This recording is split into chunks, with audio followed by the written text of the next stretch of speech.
It's important to understand that emotions can influence investment decisions. Without a strategy, emotions may cause you to jump from one investment to another. For example, say a couple has a $150,000 portfolio in certificates of deposit.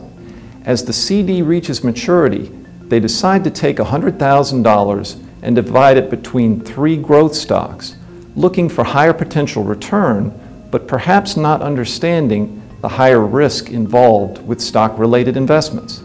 The couple's portfolio has moved from a more conservative approach to a more growth-oriented strategy. Is that the investment objective of their portfolio?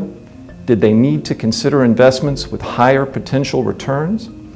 Before jumping from one investment to another, it's best to consider your complete portfolio and understand the risks.